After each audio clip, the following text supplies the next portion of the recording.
You look up at the night sky, and what do you see?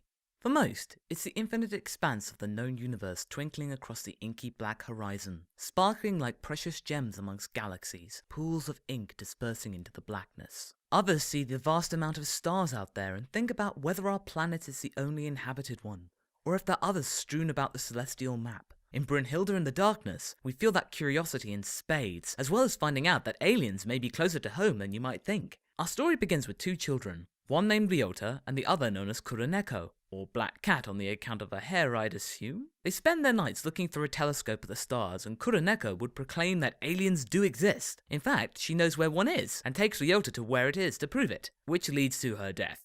Or so we think. 10 years after that day, a similar looking girl called Kuroha transfers into Ryota's school, and he can't help but put two and two together and come up with his childhood friend. She herself can't put two and two together, as proved later on. Kuroha is drawn to Ryota as bad things are going to happen to him, and she is there to stop them for the time being. She is revealed to be a scientific experiment referred to as a witch, which has escaped from a scientific facility along with 24 scattered around Japan. We don't know the fate of most of them, but we mainly focus on three: Kana, Kazumi, and Kuroha herself. A fourth comes in later, but I won't go into detail to save it for your viewing. These girls all have certain powers ranging from hacking, clairvoyance, time travel, and brute strength. Naturally, the laboratory they escape from isn't happy that these beings are roaming free, and the series is dedicated to them and the girls in a game of cat and mouse. The girls have a fatal flaw in that they need pills to live, and if they don't take them after a certain time, they die. Not just stop breathing, but bleed out of the skin before doing so.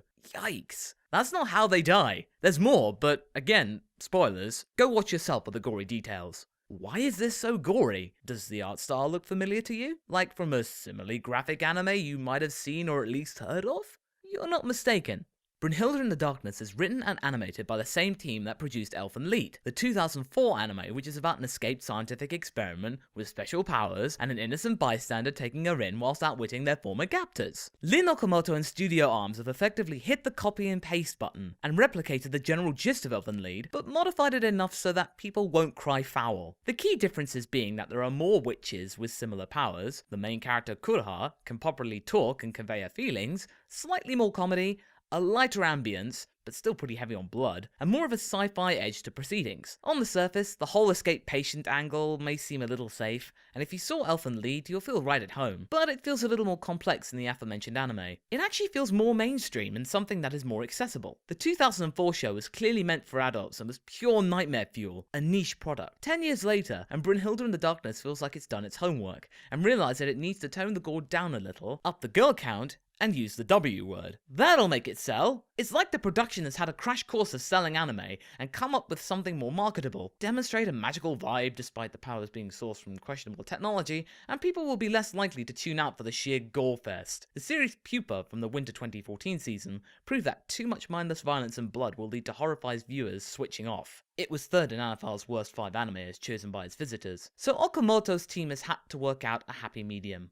The witches themselves are identifiable enough, with reasonable personality traits. Kuroha is the confused yet determined lead, Kazumi is the smart aleck schemer, and Kana is the mouthy brat. Even the fact she's completely immobile doesn't stop her from airing her discontent. That plot point was interesting though. Kana's condition adds a real crux to her makeup. She has the power of seeing the future at the cost of her physical mobility. She is not the perfect being. None of them are actually. Kuroha's memory is wiped as she uses her magic too much, and Kazumi's hacking skills are dependent on computers, so she's not much good without one. These imperfections save these characters from being imbalanced and overpowered as a unit. They're on the run, and they just have enough ability to keep it that way. Then we come to Ryota. There isn't much to say except he is very similar to Elfen Lied's main lead, Kota. Even their names sound similar, in that he's a naive yet smart good guy who will take in anything with a pulse, especially if it's alien-esque. Then again, he's not a cardboard cutout. He has a soul, and that is demonstrated with his repeated memory of him and Kuroneko falling. It shapes his character enough to push him away from being a generic male high school student. If you think about it, you can equate that sentiment to the anime itself. It does enough to make its premise not a carbon copy of the anime it's clearly inspired by.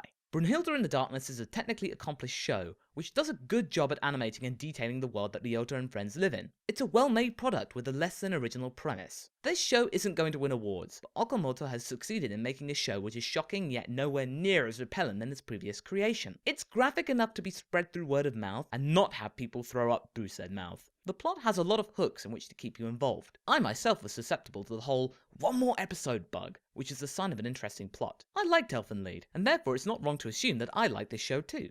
Brynhildr in the Darkness is available to stream on Crunchyroll. My rating? Continue. This show has got that hook which will keep you involved for a good amount of time. If you like what you heard, please visit my Patreon campaign to help grow Anifile at patreon.com/MasakoX.